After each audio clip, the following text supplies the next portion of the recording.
buen fin de semana y un buen inicio de semana. Ya mañana iniciamos agosto, qué bueno, qué alegre. Es un paso más para ustedes, ya para culminar su carrera de Derecho. Y en ese sentido, vamos a continuar hoy con la clase de Derecho Internacional Público. Y vamos a iniciar, como es costumbre, con lo relacionado a, si tienen alguna duda o pregunta con relación a lo que hemos visto hasta el día viernes, con para ir estructurando lo que es el derecho internacional público. ¿Cómo han tenido alguna duda? ¿Les ha surgido alguna duda con lo que hemos explicado? ¿Alguna sugerencia? ¿Alguna pregunta? Con relación al material, no se preocupen, yo se los voy a pasar en el transcurso de esta semana, porque es la gran incógnita que tiene la mayoría sobre el material. Vamos a pasarles un resumen de unos documentos que nosotros tenemos por ahí. Y se los vamos a trasladar a ustedes para que tengan base para estudiar para el primer parcial. Y relacionado eh, al primer parcial, creo que es la última semana de agosto, si no estoy mal. Entonces todavía tenemos tiempo para poder abarcar más materias o temas con relación a la materia de Derecho Internacional Público. Entonces, en ese orden de ideas, ¿alguna duda que tengan, por favor? Buenas noches, licenciado. Solo una consulta. El día viernes en mi casa nos quedamos sin luz. Yo ya no me pude conectar a la clase, entonces sería tan amable de indicarme qué puntos del programa son los que tengo que estudiar, revisar. ¿Qué puntos de programa? Todavía no los hemos dado. Eh, Como les indico, les vamos a dar los temas para el primer examen parcial, pero no se preocupen todavía de eso. Ahorita todavía no, ahorita tratemos de comprenderlo, preguntar y abarcar todos los temas y posteriormente ya vamos a dar las instrucciones para lo que es el el primer examen parcial. Muchísimas gracias. Bueno, ¿me escuchan bien ahí todos? Sí, gracias. Sí, licenciado, gracias. Sí, Bueno, licenciado. Sí, pues, licenciado. Sí, excelente. Bueno, en ese orden de ideas, estábamos vimos lo relacionado a los sujetos del derecho internacional. Y para hacer una remembranza o recapitulando lo que vimos la vez anterior, o en este caso el viernes, era sobre quiénes conformaban o quiénes eran los sujetos de derecho internacional.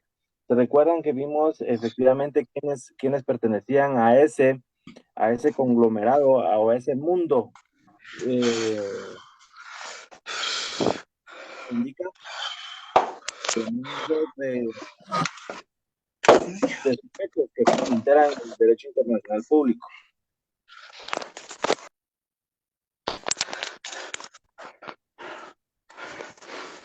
Buenas noches, Jorge, sí, micrófono. los estados. Y permítame, solo vamos a ver lo del audio.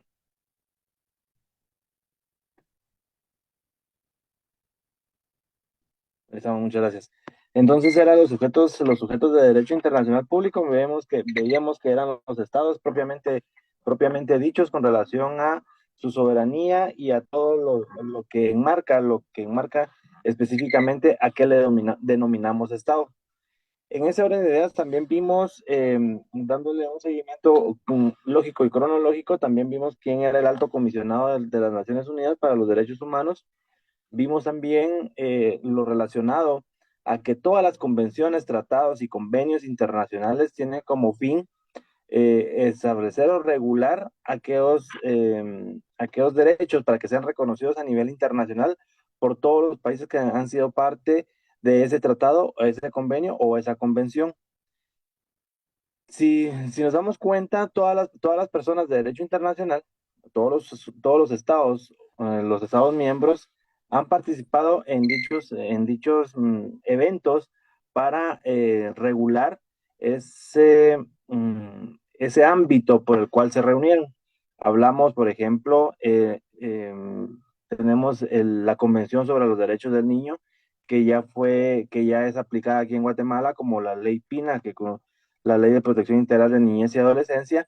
También tenemos el convenio contra la erradicación de la trata internacional, trata de personas a nivel internacional, también el convenio o convención contra la tortura o tratos crueles, y todos, y si nos damos cuenta, y los vamos a ver más adelante, y si nos damos cuenta, esos tratados tienen como objetivo salvaguardar aquellos derechos de las personas, protegerlos para que no sean sometidos a tratos inhumanos. Les hablaba un poco de la Segunda Guerra Mundial en la clase anterior, relacionado a que derivado de eso, en ese momento, cuando esos campos de concentración que habían en su momento en toda la Europa ocupada, podemos establecer esas graves violaciones a los derechos humanos que se dieron en ese momento, tales como ese encierro, las cámaras de gas y todo lo que ustedes han escuchado sobre los campos de exterminio de la Alemania nazi. Derivado de eso, en ese momento de la historia no se tenían esos convenios o no se respetaban esos derechos humanos inherentes a las personas. Y no importaba de dónde, de qué país o de qué raza era, y que eran sometidos a esos tratos crueles. Sin ninguna causa eran sometidos o ingresados a esos campos de concentración, en donde posteriormente eran asesinados o exterminados por los distintos métodos que tenían los nazis en ese momento. Derivado de eso, si nos damos cuenta, los convenios o tratados internacionales que ha ratificado Guatemala tienen su razón de ser derivado de esas violaciones a los derechos humanos. En ese orden de ideas, se han proclamado o se han realizado esas convenciones atendiendo lo que establece, efectivamente, como les decía en una clase anterior, regularmente los convenios o tratados internacionales tienen su objeto en establecer, reconocer, restituir aquellos derechos humanos que han sido vulnerados por algunos estados partes. Y en ese orden de ideas tenemos los convenios que ya les mencioné. Y por eso es que está el alto comisionado de los derechos humanos de la Organización de las Naciones Unidas. ¿Por qué? Porque él tiene como comisionado, es una persona, es un ente, es un ente jurídico que tiene como objeto llegar a cada país y establecer o determinar. Obviamente los países no van a decir, miren, nosotros violamos estos derechos aquí, sino que ellos, de conformidad con sentencias, de conformidad con procesos, distintos procesos, tantos en diferentes países, ellos van a determinar en qué momento o qué derivado de esos sistemas de justicia que tiene cada país han sido vulnerados esos derechos o no han sido valorados como lo corresponde o como lo enmarca en sí la potestad del derecho inherente a la persona humana. En ese orden de ideas también hablamos sobre los demás sujetos del derecho internacional, y teníamos que el alto comisionado pertenece a la Comisión de Derechos Humanos de las Naciones Unidas, que fue absorbido por el Consejo de las Naciones Unidas para los Derechos Humanos, y de ahí deviene el comisionado. En ese orden, continuábamos con cómo los demás sujetos, no siendo estados o siendo estados soberanos o reconocidos internacionalmente, o no teniendo un territorio o un gobierno, pero sí eran reconocidos internacionalmente y también eran sujetos de derecho internacional.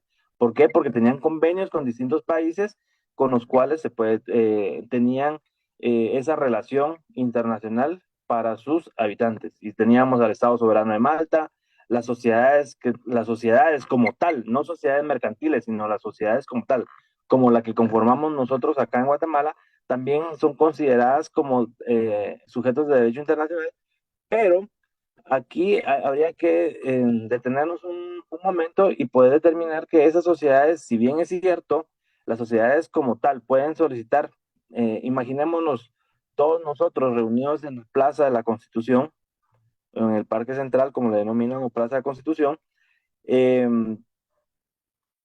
podríamos hacer una solicitud o adherirnos a un organismo o organización internacional, pero nosotros, derivado de esa soberanía que tenemos como personas y que la delegamos al poder político, es quienes ellos nos representan.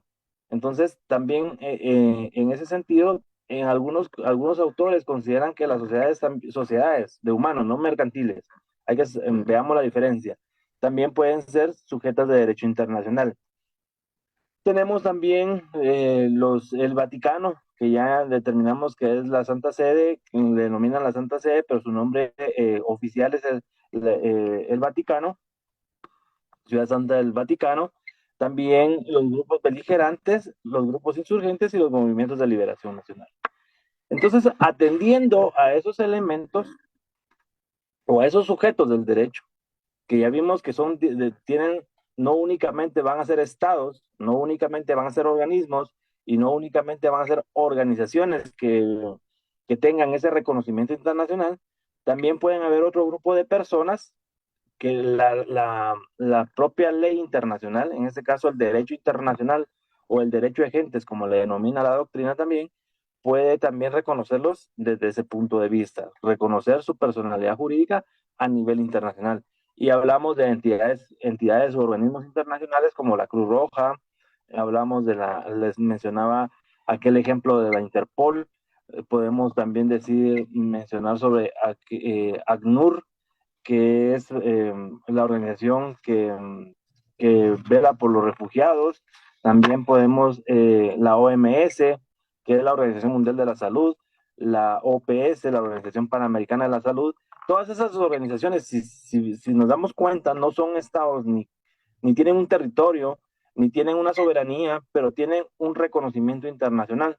Y eso es lo que nos ocupa en este curso del Derecho Internacional Público. Que no solo los estados son sujetos de derecho, sino que son también reconocidos aquellas personas que han sido legalmente establecidas a través de mecanismos o procedimientos o a través de leyes internacionales. En este caso, por ejemplo, una ley internacional podría ser el Pacto de San José, podría ser la Carta de las Naciones Unidas, que también es necesario que en este caso también ustedes adquieran esos cuerpos normativos para enriquecer su biblioteca jurídica. Vamos a tomar, vamos a realizar unos ejercicios con relación a esas dos. Entonces, anótenlo como tarea, comprar la Carta de las Naciones Unidas y comprar el Pacto de San José o la Comisión Internacional de Derechos Interamericana de Derechos Humanos, con sede en San José, Costa Rica. Se llama Pacto de San José porque esa convención se realizó en la ciudad de Costa Rica, en San José. Es por ello que en ese momento todos los estados partes, todos los estados americanos que participaron en esa reunión, acordaron denominarle el Pacto de San José, pero no es más que la Convención Interamericana sobre Derechos Humanos o Pacto de San José. Entonces, ahora vamos a ver lo que establece o lo que son los elementos del Estado y cómo se clasifican los estados. En clases anteriores hemos determinado cuáles son los elementos del Estado y así muy someramente hemos determinado qué es la población, el territorio, el gobierno y el Estado de Derecho, las normas vigentes que regulan ese territorio, a esa población y a ese gobierno. Entonces, hay diferentes teorías también, teorías y doctrinas que regulan cuáles son los elementos del Estado, pero las básicas, y en este caso lo vamos a denominar acá, que se conforma de 4, que es la población, el territorio, el gobierno y el Estado de Derecho, que está compuesto por las normas jurídicas vigentes en nuestro país. ¿Qué es la población o la nación? En este caso, la población, como su nombre lo indica, perdón, es lo que son todas aquellas personas que conformamos el estado de Guatemala, que conforman el estado de El Salvador, México, Honduras, Nicaragua y todos los demás estados. Esta es la población. El territorio es aquella delimitación territorial fronteriza con otros estados donde se establece los límites en donde se puede ejercer la soberanía de cada estado. Es aquella línea imaginaria que divide cada país. Es aquella línea que circunscribe cada país y a cada frontera que determina en dónde termina y dónde empieza Guatemala. en dónde termina y dónde empieza, en este caso México, por ejemplo, en el occidente. Vemos que tiene de límite a los departamentos de San Marcos y Huehuetenango. En este caso, podemos determinar dónde inicia o dónde termina o dónde está el límite entre Guatemala y México. Y en este caso, por ejemplo, unos ejemplos claros es ahí en la ciudad de Tecumán, en San Marcos, que es en el municipio de Ayutla, en donde está el río que divide, en donde está el puente para poder pasar al otro lado, que es Ciudad Hidalgo y Tapachula. eh, Podemos determinar que ese es el límite o ese río marca el limítrofe de la República de Guatemala con México. El gobierno, ¿qué es el gobierno? ¿Será lo mismo gobierno que Estado? ¿Alguien que me pueda ayudar por ahí? No, Lick. Contame, Domingo, ¿por qué? Bueno, en primer lugar, el gobierno son los que ostentan el poder, ¿verdad? Y en cambio el Estado, pues el Estado es mucho más amplio, ¿verdad? Porque eh, tiene, aparte de tener todas sus normas jurídicas, ¿verdad? Ya están establecidas bajo ciertos criterios. Por ejemplo, en este caso que estamos platicando acerca de los diferentes convenios y tratados, pues el Estado de Guatemala los debe de ratificar por medio del Congreso de la República. Así es, muchas gracias. Efectivamente, tal como lo menciona el compañero Domingo, la diferencia entre Estado, lo estamos viendo ahorita, que el Estado lo conforman esos cuatro elementos. Y el gobierno es aquel grupo de personas que detentan el poder en determinado momento y en determinada situación. Por ejemplo, ustedes cuando ven las noticias y salen, por ejemplo, publicaciones de lo que hace el gobierno, las acciones que hacen diferentes ministerios del Ejecutivo, y luego dice, por ejemplo, lo hace el Ministerio de Educación, cualquier ministerio. Abajo dice Gobierno de Guatemala y más abajo en letras pequeñas dice doctor Alejandro Yamatei. Bueno, ese es el gobierno, es aquel grupo de personas. ¿Y quiénes conforman ese grupo de personas? Ya vimos en ciencia política que aquel grupo de personas está formada o está conformada por un partido político que debe tener todos los requisitos legales y ustedes ahorita con la coyuntura nacional ya se dieron cuenta qué es lo que está pasando acá en Guatemala. Cómo se conforma un partido político y ese partido político es aquel grupo de personas que van a detentar el poder, que va a ser elegido por la misma población, pero a través de un sufragio universal y secreto. Entonces, ese gobierno es parte también del Estado. Ese gobierno forma conforma uno de los elementos del Estado. Posteriormente tenemos también el Estado de Derecho o las normas jurídicas. En este caso, por ejemplo, el Estado de Guatemala tiene desde el Código Civil hasta el Código de Bustamante, que lo están viendo en la otra clase, también tiene todas esas normas sustantivas y adjetivas, como es el Código Civil, Código Penal, Código de Trabajo, Código de Comercio, pero también tiene las normas adjetivas, que son procesal civil, procesal penal, la ley de lo contencioso administrativo, el, código, el derecho procesal de trabajo, donde se va a materializar. ¿Y qué significa esto? La sustantiva con adjetiva. La sustantiva va a ser aquella norma muerta, digámosle de esa forma, pero para cuestión de ejemplo, la norma sustantiva va a ser aquella letra que está contenida en cada cuerpo normativo, entiéndase cualquier código, y está ahí, digamos, muerta, ¿verdad? Pero ¿en qué momento la vamos a resucitar o en qué momento le vamos a dar vida a esa norma? A esa norma le vamos a dar vida cuando la apliquemos a un caso concreto y sea, por ejemplo, en el Código Procesal Penal establece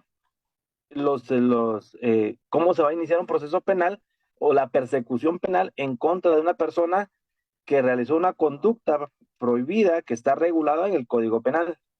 Código Penal, del artículo 123 en adelante, establece ese catálogo de delitos o tipos penales en donde establece, y ahí están, y no se las han, y esos tipos penales no se las están asignando a una persona en especial. El tipo penal está ahí y está esperando a que una persona realice una conducta prohibida para que el derecho procesal penal venga y le dé vida a ese tipo penal que está regulado en el Código Penal. Entonces, esas normas vigentes, entiéndase penal, entiéndase civil, entiéndase mercantil, entiéndase laboral, constitucional, tributario y cualquier norma de carácter vigente dentro del país, también es parte de los elementos del Estado. También conforman ese Estado o esos elementos que le dan vida a ese señor Estado. ¿Y quién es el Estado? Es el señor Estado en el cual nosotros vivimos y nosotros dependemos de nuestra seguridad jurídica del Estado. ¿Por qué? ¿Por qué? ¿Por qué decimos esto, la seguridad jurídica? Y nos vamos al artículo 2 de la Constitución y subrayen ese artículo. Cuando ya lo tengan a la vista, todos me indican, por favor.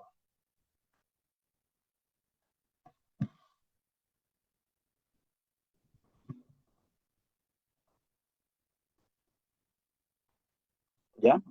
Bueno, el artículo 2 de la Constitución Política de la República de Guatemala establece, dice, reza, como ustedes le quieran denominar, los deberes del Estado. ¿Y quiénes forman el Estado? Ya vimos que el Estado son aquellos 4 elementos que acabamos de ver. Es deber del Estado, pues su obligación, es su quehacer, es lo que le manda la ley, es lo que le obliga la ley al Estado a garantizarle a los habitantes de la República. ¿Y quiénes somos esos habitantes de la República? Somos nosotros que conformamos la población. Y le garantiza la vida, la libertad, la justicia, la seguridad, la paz y el desarrollo integral. ¿Y cómo vamos a determinar esos elementos que están contenidos en ese artículo número 2? Por ejemplo, el Estado debe proteger la vida y lo hace o lo realiza a través de las políticas de prevención de seguridad. La libertad, todo lo que ustedes saben de libertad, que tenemos libertad de locomoción y la libertad de acción regulada en el artículo 5. ¿Por qué hablamos de esto dentro de los deberes del Estado? Los deberes del Estado, si estamos hablando de derecho internacional público, es para que ustedes lo concatenen y lo integren. ¿Por qué? Porque uno de los deberes del Estado también es la justicia, en este caso, una justicia tanto interna como externa. La libertad también, por ejemplo, si una persona en el extranjero o persona que esté, un guatemalteco en el extranjero, a donde quiera que vaya, siempre va a llevar se recuerdan que yo les mencionaba aquella maleta de derechos inherentes a la persona humana, que nunca los deja, siempre los lleva en la espalda o en su mochila, va a subir un volcán, lleva su mochila de derechos, va a la playa, lleva su mochila de derechos, va a cualquier lado y lleva su mochila de derechos en la espalda y no se la quita. Entonces, el Estado de Guatemala, uno de sus deberes es garantizar todos esos elementos o esos principios, garantías y derechos que están consagrados en la Constitución y las demás leyes del país. Y dentro de eso está la seguridad jurídica, que significa que el señor Estado debe de darnos a nosotros, debe de garantizarnos un nombre. Por ejemplo, cuando nacemos y nos inscriben en el RENAP, antes era registro civil, ahora RENAP, el Estado garantiza que nuestro nombre va a ser Juan Pérez de los Palotes desde el momento en que nos inscriben hasta el día que nos muramos. Y en ese sentido, las normas internacionales también van a determinar o van a proteger, van a promulgar los derechos de Juan Pérez de los Palotes a donde quiera que vaya. ¿Por qué? Porque el Estado de Guatemala pertenece a esa comunidad internacional que reconoce todos esos derechos y obligaciones de las personas de Guatemala frente al mundo y viceversa. Todas las personas que pertenecen a otros países, también Guatemala tiene la obligación de respetarlo. La paz y el desarrollo integral. ¿Por qué desarrollo integral? Nos vemos en el desarrollo integral de la persona es tanto interno como externo. Por ejemplo, y a nivel internacional se puede establecer que efectivamente Guatemala tiene esos convenios en donde, por ejemplo, nosotros como estudiantes podemos optar o solicitar alguna beca de estudio, por ejemplo, sin que el Estado lo prohíba, al contrario, sino que fomente ese intercambio de estudiantes para una intercambio de culturas estudiantiles. Es por ello que dentro del Estado, por eso es importante establecer los elementos del Estado y los derechos y obligaciones del Estado. Y esto deviene de las normas jurídicas vigentes que están dentro del Estado. ¿Vamos bien hasta ahí? ¿Alguna duda? No, Lick, todo bien de mi parte, gracias. Gracias. ¿Alguna otra persona, por favor, algún compañero? ¿Compañero, compañera? Bueno, entonces, la soberanía. Licenciado. Muchas gracias. La soberanía, todo lo que acabamos de ver relacionado a los elementos del Estado, todo esto, la población, el territorio, las normas jurídicas y el gobierno está basado o tiene como una bandera o un estandarte que es la soberanía. ¿Y qué es la soberanía? ¿Han escuchado ustedes también en los últimos días de que hablan, cualquier persona anda hablando en cualquier red social, en noticieros, en donde ustedes tienen contacto con la comunicación, que la soberanía aquí, que la soberanía allá, que la soberanía? Pero en verdad, ¿creen ustedes o saben o determinamos qué es la soberanía? ¿Algún voluntario, por favor?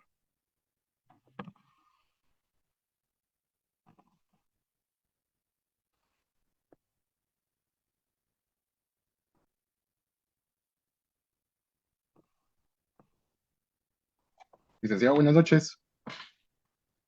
Hola, buenas noches, ¿cómo estás? Bien, gracias, Lick. Pues para mí la soberanía va a ser la autoridad que va a tener directamente el pueblo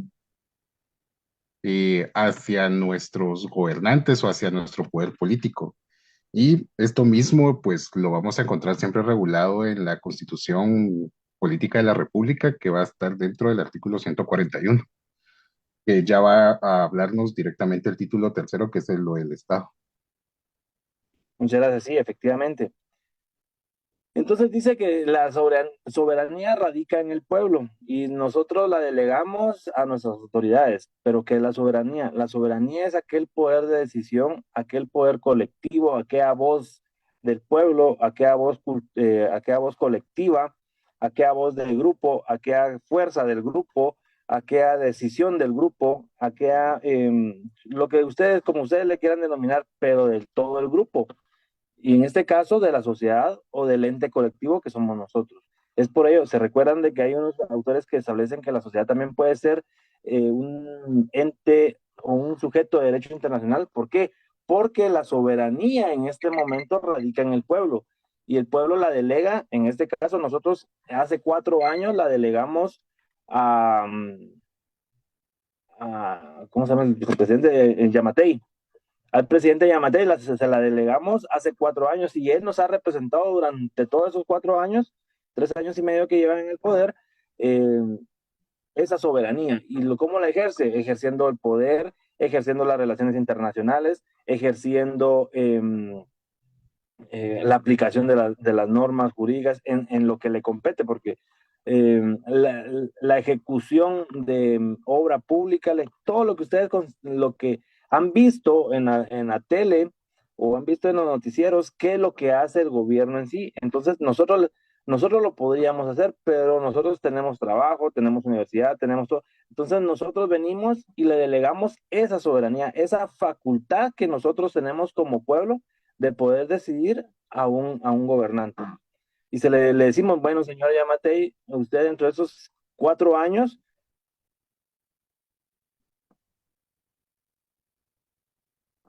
en esos 4 años se establece que nosotros se la delegamos. En este caso, dice, creo que una compañera establece, creo que la soberanía solo es teórica, realmente no creo que exista. Bueno, en teoría, las normas establecen que efectivamente la soberanía sí la ejercemos nosotros.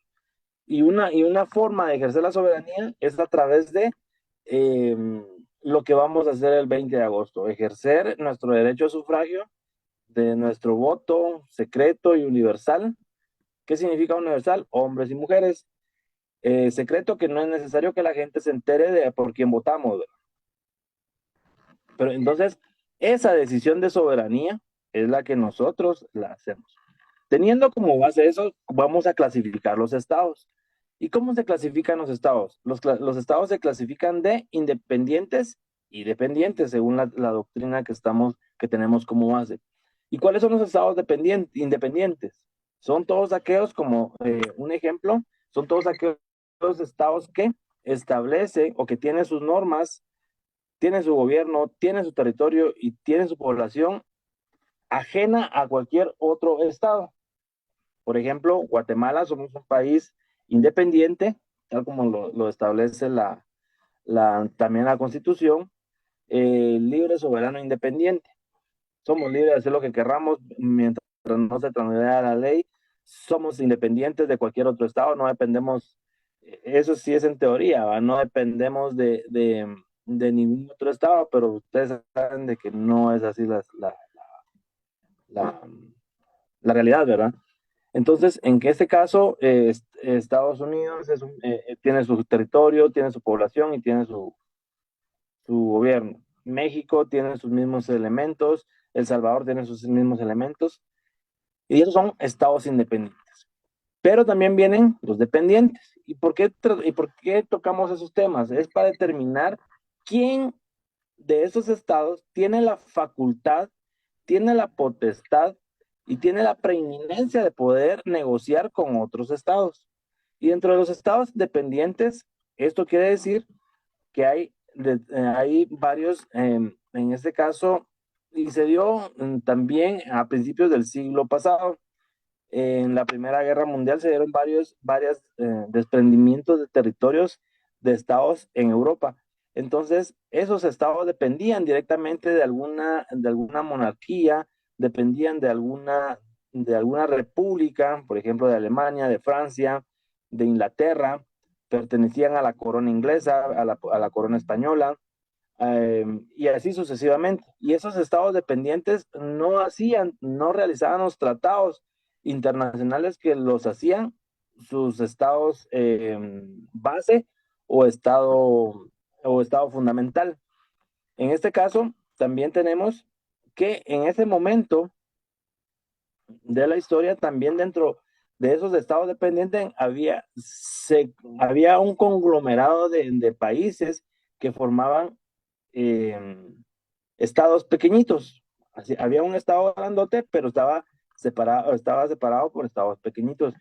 Y en un ejemplo podemos ver la Unión Centroamericana acá en Centroamérica, valga la redundancia, aquí en Guatemala, El Salvador y todos los países que conforman Centroamérica. ¿Cómo se llamaba la Unión Centroamericana antes de que se disolviera o se repartiera cada uno de sus territorios? Y la conformación de un sexto estado que no fue posible por razones económicas, políticas y sociales en su momento, por si no aquí estuviéramos Guatemala y el sexto estado, que iban a ser los departamentos del occidente. En ese sentido, esos estados también lo conformaban esas federaciones o confederaciones que se dividían en federaciones. Y por ejemplo, un estado federado puede ser un estado, perdón, vamos a terminar. Aquí indica de que se llamaba República Federal de Centroamérica. Entonces, anotémoslo, República Federal de Centroamérica. Y esto quiere decir que estaba federada o era una confederación de estados pequeños y hacían una confederación grande. Y esa confederación fue separada por 5 países al principio. Después ya se integró Panamá y Belice. Entonces, la federación, esas eran las confederaciones de países, porque dentro de esas federaciones habían departamentos, por ejemplo, o confederaciones chiquitas. Por ejemplo, Guatemala tenía todos los departamentos de acá, El Salvador tenía sus departamentos, Honduras tenía sus departamentos y formaban la confederación. ¿Qué diferencia hay entre una federación? La federación está formada por un país conformada por estados pequeños que tienen sus propias leyes, tienen su propio gobierno, tienen su propia regulación, tienen su propio territorio y tienen sus propias normas jurídicas o sus propias leyes. Un ejemplo es, por ejemplo, Estados Unidos, México y Brasil. Estados Unidos, como su nombre lo indica, Estados Unidos de Norteamérica o de América. El nombre oficial creo que es América. Si alguien me lo puede buscar por ahí, por favor. Y, y en México le decimos Estado, solo lo denominamos como México. Nosotros lo conocemos como México. Vamos a México, lo conocemos, pero el nombre oficial de los mexicanos o del país se llama Estados Unidos Mexicanos. ¿Por qué? Porque está conformado por varios estados que conforman esa federación que es México. Entonces, tenemos el gobierno estatal, el gobierno municipal y el gobierno federal. El gobierno federal es el que gobierna todo México y el gobierno estatal gobierna únicamente su estado y, valga la redundancia, el municipal. Estados Unidos mexicanos, dice acá un compañero. Efectivamente, así es lo que mencionamos en este momento.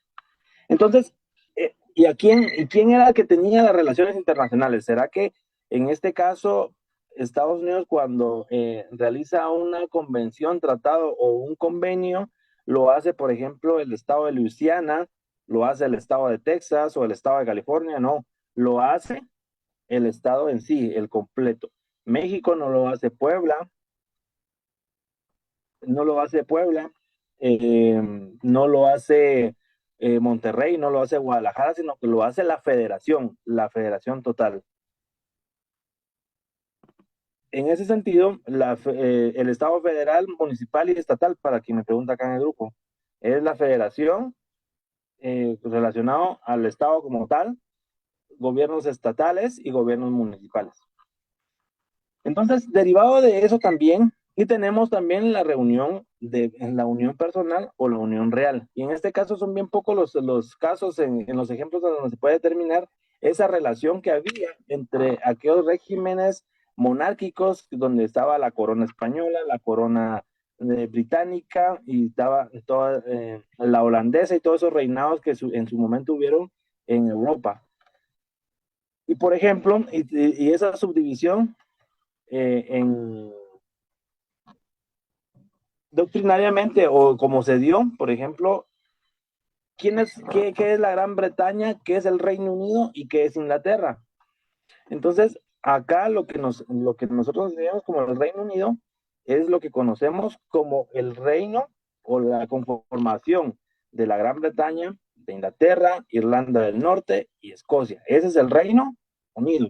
Y la Gran Bretaña ya es un estado, Inglaterra otro estado y los otros dos que les mencioné también. Entonces, ahí eso también era una unión real o una unión personal de estados monárquicos. En ese orden de ideas, ¿quién hacía en ese momento de la historia, quién comparecía a esos convenios, a la celebración de convenios y tratados internacionales? La corona inglesa, la corona española, la corona holandesa y todos los demás estados monárquicos que existieron en su momento. ¿Vamos bien hasta ahí? Buenas noches, Lick. ¿Qué tal? ¿Cómo estás? Buenas noches. Lick, perdone, me quedé en eso de federal. Usted decía de que federal gobierna todo México, pero ahí me quedé, Lick. Entonces no sé si mencionó estatal, no sé cuál es la función de estatal, perdone. Ok. Lo que pasa acá es que el gobierno, el Estado, por eso les decía que nosotros conocemos a México como México, pero el nombre oficial, como es reconocido a nivel internacional, es Estados Unidos Mexicanos y está conformado por estados que conforman una federación. Entonces, esa federación la conforma, por ejemplo, el estado de Puebla, Monterrey, México, la Ciudad de México y todos los de Aguascalientes, Yucatán y todos esos estados. Pero todos esos estados son como países chiquitos, porque tienen su población, tienen su territorio, tienen un gobierno estatal y tienen sus normas jurídicas. Y así también tienen un gobierno municipal. Y imagínense las municipalidades. Pero el gobierno federal es el conglomerado o es el que gobierna o es el que representa a todos los estados o a los gobiernos estatales. Por ejemplo, en México realizan elecciones para determinar quién es el gobernador de Guadalajara, de cualquier estado. Pero el otro año van a elegir al presidente de México y el presidente de México se convierte en un presidente federal. Esto quiere decir que el presidente va a ser el gobierno de todos esos estados que conocemos o que ya hemos estado mencionando acá como un gobierno federal, independientemente del gobierno estatal. Cada estado es federado. Cada estado es una federación.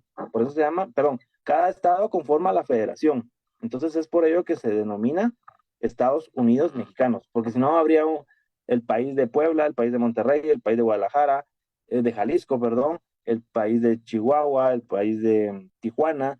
Entonces, ¿qué es lo que hicieron los mexicanos? Unieron todos esos países chiquitos para conformar Estados Unidos Mexicanos. ¿Estamos bien ahí? Sí, Lick, muchas gracias.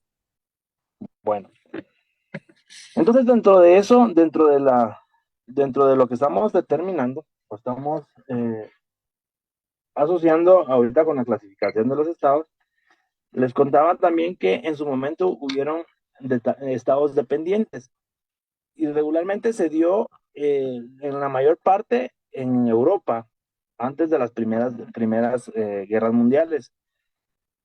Entre la Primera y Segunda Guerra Mundial, con el Tratado de Versalles, se dieron muchos cambios limítrofes en Europa, en donde pierde Alemania la primera vez y realizan ese Tratado de Versalles, donde desaparece el Reino de Prusia, el gobierno austrohúngaro, el Imperio Otomano y todo lo que se estableció antes de la Primera Guerra Mundial.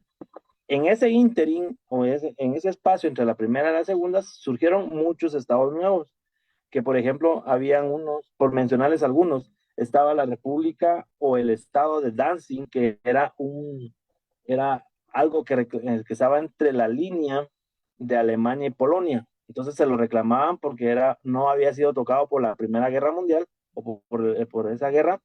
Entonces era un territorio intacto, entonces se lo peleaban entre ellos, esos dos. ¿Y qué querían con eso? Cualquiera de los dos tomar esa área de territorio, ese pedazo de territorio y volver más grande su país con relación a que eran territorios estratégicos para cualquier cosa, políticos, económicos, armamentistas, todo lo que ustedes consideren. Entonces, derivado de eso, también eran estados dependientes, porque aquí preguntan, ¿Puerto Rico es un estado independiente? Ahorita vamos a ver eso, muy buena pregunta.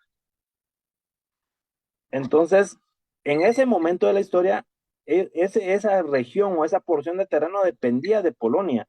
No, era independiente, pero dependía de Polonia por por cuestiones monetarias y sociales, culturales y todo lo que se podía devenir de esa.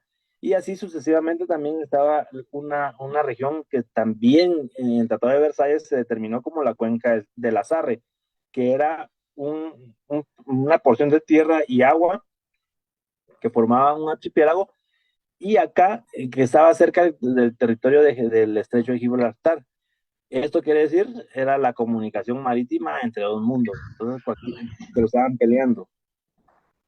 Y asimismo también otros que están, como la zona del Ranger, en Egipto, en el canal de Zeus, el territorio de Tiestre también esto es en la región de África subsahariana, y el proyecto de internacionalización de Jerusalén. Ustedes saben de la historia de cómo el Estado de Israel llega a territorios que estaban en ese momento por los palestinos y se dio una ocupación después de la Segunda Guerra Mundial, cuando en las Naciones Unidas en 1965-66, si no estoy mal, corríjame por favor, eh, se reconoce al Estado de Israel, pero no tiene capital. Al final,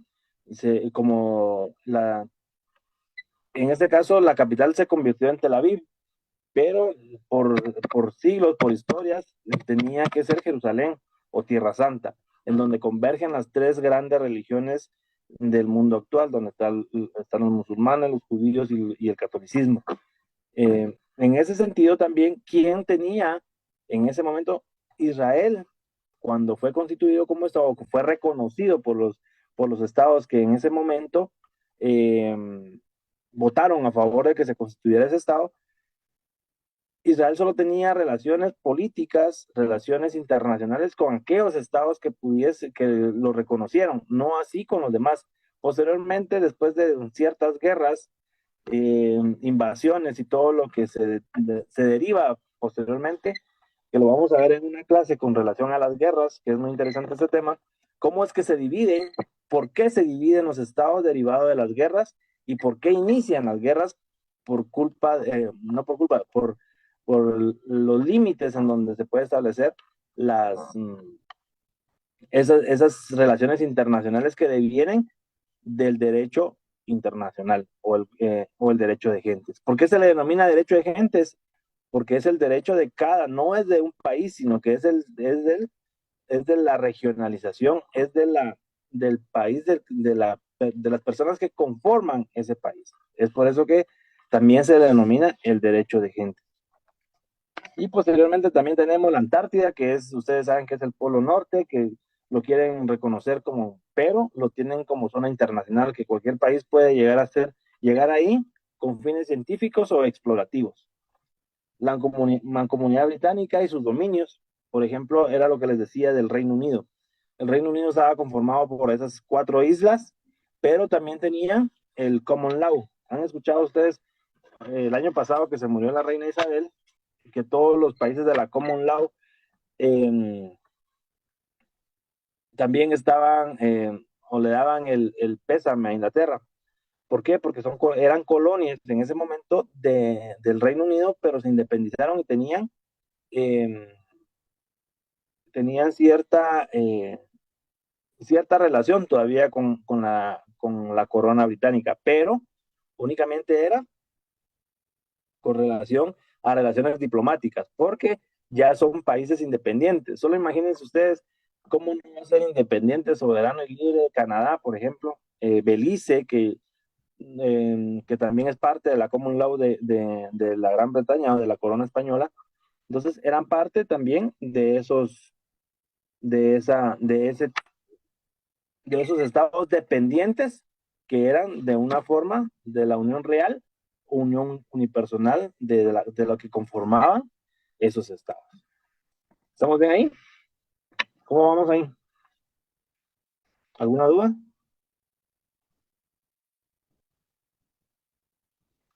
Todo bien, Lick. Ahí vamos bien, Lick. Ok, muchas gracias. Bueno, posteriormente tenemos derivado de eso. ¿Se dan cuenta cómo es que llevamos un hilo conductor con relación a la clase? Empezamos determinando qué era el derecho internacional privado. Después, con qué ramas del derecho derecho internacional público. ¿Con qué ramas del derecho tenía relación? Posteriormente, las fuentes del derecho internacional. Ya vimos los sujetos, ya vimos qué son los sujetos, quiénes conforman los sujetos y a quiénes reconocen como sujetos del derecho, no del reconocimiento, solo doctrinariamente del derecho internacional público. Ya vimos por qué los estados o el derecho de gentes tiene relación internacionalmente con cada uno de los organismos, organizaciones o estados independientes y dependientes. Pero antes de continuar, estábamos acá. Alguien preguntó sobre Puerto Rico. Puerto Rico es una isla, y eso lo vamos a ver más adelante, es un estado o es parte de Estados Unidos, solo que no está adherido como Estado, pero sí es reconocido por Estados Unidos, atendiendo a que Estados Unidos tiene la soberanía que ejerce Estados Unidos a nivel internacional, también la ejerce sobre Puerto Rico. Si bien es cierto, está lejos de Estados Unidos, pero pertenece a Estados Unidos, derivado a que el territorio, su población, su gobierno y sus normas jurídicas se, se derivan de Estados Unidos. ¿Han escuchado ustedes las noticias cuando eligen ¿cómo se le denomina? El representante o el gobernador de Puerto Rico, como como el gobernador de California, el gobernador de Alabama, cualquier estado que se me pueda ocurrir. Pero también Puerto Rico también elige su gobernador y lo elige a través de elecciones generales en donde hay varios candidatos y eligen a su gobernador. Entonces, no es un país aislado, es un estado de Estados Unidos que depende a, directamente a Estados Unidos. También es un estado, en este caso no es dependiente, lo vamos a ver más adelante. Muy buena pregunta. Bueno, entonces, la vida de los estados. ¿Cómo nacen los estados? Nos vamos ustedes se recuerdan cuando estábamos en primero, segundo básico, que nos enseñaban cómo se inició la humanidad con la era primaria, la secundaria, la terciaria, la cuaternaria y todo lo que nos enseñaban en la primaria y en los básicos. En algunos países, por ejemplo, es un dato inmemorial, o sea, no hay fecha exacta, no hay una época en donde se puede decir de que ese estado nació, por ejemplo, en tal fecha, en el siglo I, en el siglo II, antes o después de Cristo, o es una fecha inmemorable, no sabemos cómo se hacían. Ese es uno de los que se puede establecer, y los otros también se puede determinar que uno de los nacimientos del Estado es por asentamientos. ¿Por qué? Porque cuando vayámonos a la era de hielo y como en África empiezan a emigrar muchos de los habitantes en ese momento, eh, empiezan a emigrar a América o a otras partes del mundo y hacían sus asentamientos de tribus, de personas, y así fue como poco a poco fueron llenando el territorio mundial. Pero ese nacimiento también tiene una razón de ser. ¿Por qué? Porque de ahí se deriva la modificación, la extinción y la sucesión de los propios estados. Entonces, ¿cómo nacen los estados? No sabemos. Lo podemos determinar como asentamientos o fechas inmemoriales o fechas no registradas. La modificación de los estados. ¿Cómo se modifican los estados? ¿Cómo se llamaba la República Federal de Centroamérica? ¿O cómo estaba formada? La República Federal de Centroamérica estaba formada por 5 países. Usted ya sabe cuáles son. Y estas se dividieron derivados del Acta de Independencia de 1821 y sucesivamente, y todos los acontecimientos que sucedieron después de la independencia de la corona española. Ahí es un ejemplo de la modificación de un Estado. ¿Cómo se modifica un Estado? También tenemos esa, por ejemplo, también podemos hablar de que en México, hablando de los Estados Unidos mexicanos, en donde estaban los estados fronterizos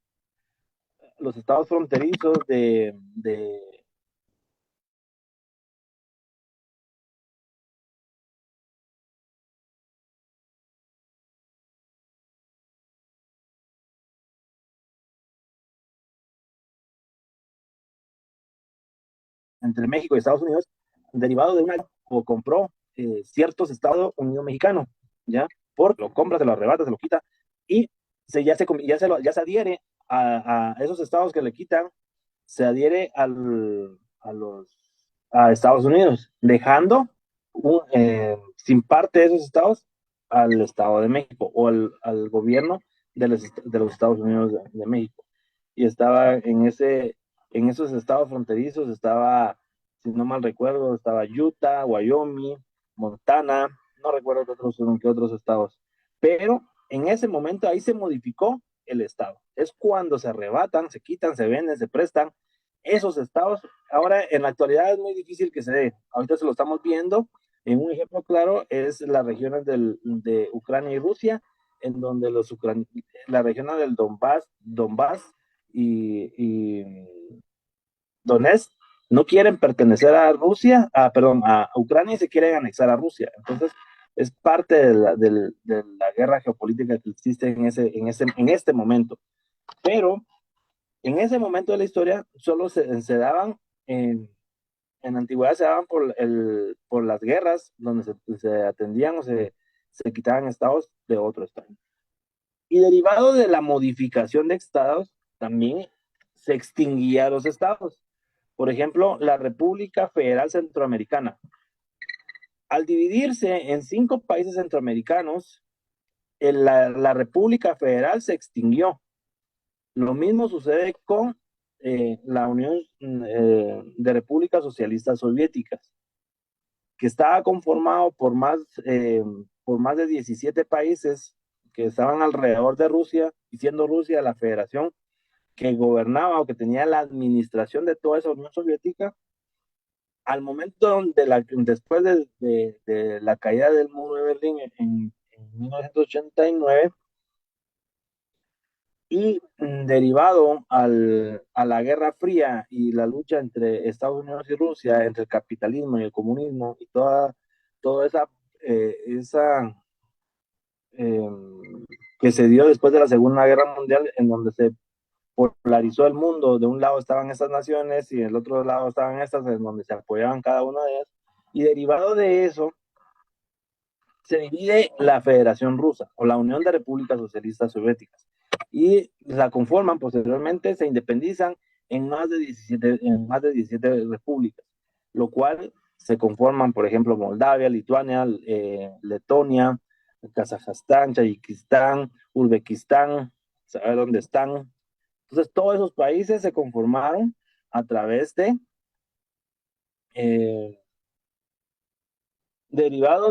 se formaron derivados de la extinción de la Unión de Repúblicas Socialistas Soviéticas. Entonces, ¿qué pasa acá? Ya tenemos el nacimiento. ¿Cómo nacen? Por tiempos inmemorables de asentamiento.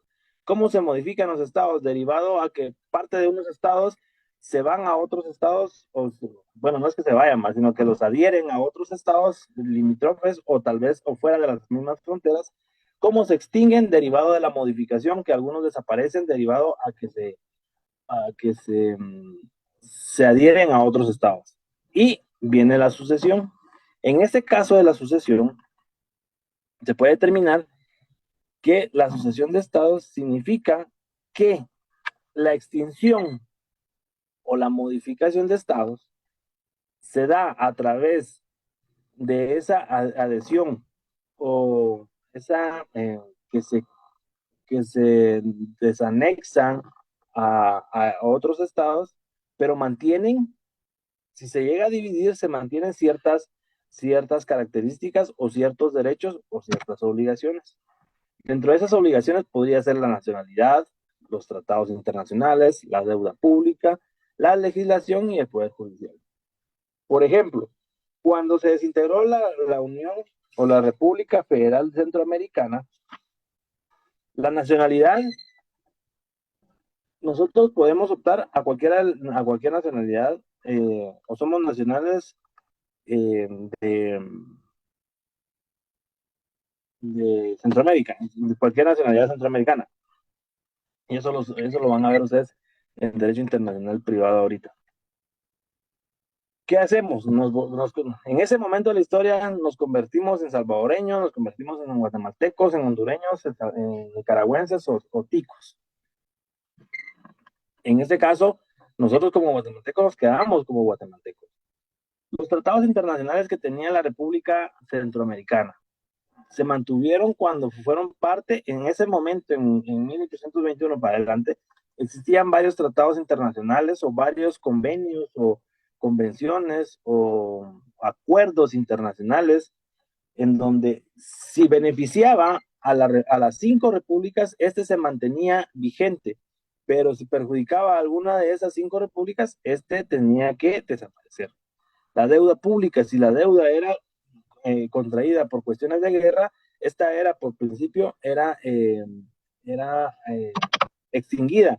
Pero si era en beneficio, por ejemplo, carreteras, muelles, puertos, cualquier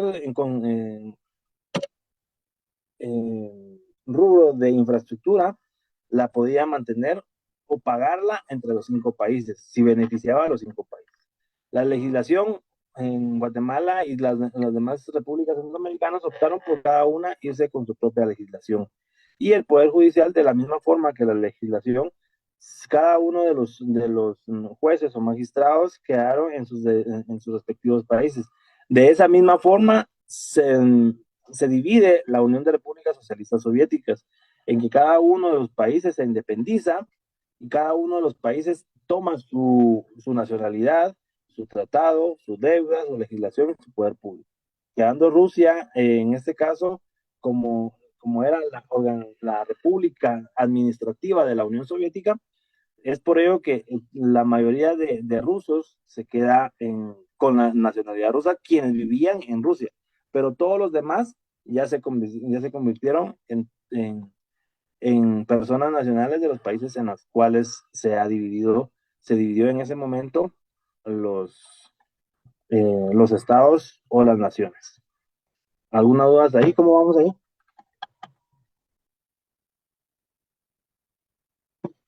¿Vamos bien? ¿Ya se aburrieron? Vamos bien, Lick, gracias. Sí, gracias. Bueno, ok. Entonces vamos a continuar el próximo viernes. ¿Se recuerdan de la tarea del viernes? Es para entregar ese día. Lick, ¿qué duda solamente Hay que una mandar la pregunta, tarea. Perdón. ¿Manda? con una ¿A pregunta, dónde hay que mandar licenciado. la tarea? Estaba hablando el compañero, que a dónde podemos mandar la tarea, un correo o la subimos a la plataforma, ¿cómo hacemos, Lick? Al Classroom. Sí, licenciado, eso mismo iba a preguntar yo porque todavía no habían creado ningún espacio para poder subir esa tarea. Bueno, entonces si quieren déjenme, si ya la tienen, guarden ahí, den doble control G para que no se les borre y nosotros les vamos a indicar a dónde subirla a más tardar mañana, pasado mañana. Gracias, Lick, muy amable. Feliz Lick, noche. y otra preguntita, es de casualidad, eso es lo que, bueno, yo estoy llevando mis notas, pero de casualidad eso es lo que nos está dando las clases. ¿Habrá una nota, algún contenido ahí que nos pueda brindar? Le voy a agradecer mucho, Sí, Lick, sí. muy amable. No hay problema, por eso también les vamos a pasar información. No se Gracias, preocupen. Lick. Dios lo bendiga, A mí lo Lick. que me Gracias. interesa es Yo sí, que me he pongan aprendido bastante. atención. En estos 3 días de clase hemos aprendido bastante. Yo he aprendido bastante. Por ejemplo, ahorita voy el tema de la soberanía. Importantísimo, yo bastante. Muchas gracias, Lick. Buenos conocimientos siempre. Dios lo bendiga. Muchas gracias. Buenas Pues noches, eso es lo que, licenciado. eso es parte de que no les he querido dar el material para que me pongan atención en la clase y ya después cuando lean ustedes ya va a ser mucho más fácil que ustedes comprendan los temas relacionados. Gracias, Lick. Bueno, les veo el viernes. Feliz noche, Gracias, Lick. Dios lo licenciado. bendiga. Feliz noche, hasta el viernes. Feliz noche, Buenas Lick. noches, Lick. Solo una Gracias, consulta. licenciado. Feliz ¿Nos noche, podemos Lick. ayudar en algún libro? Se cuidan. Lick, buenas noches. Solo una consulta. ¿Hay algún libro en donde nos podemos apoyarnos que usted nos indique? Fíjate que la bibliografía recomendada es la de Lario Sochaíta. Ok, muchas gracias. Bueno, así van formando también. Bueno, se cuidan. Feliz noche, Lick.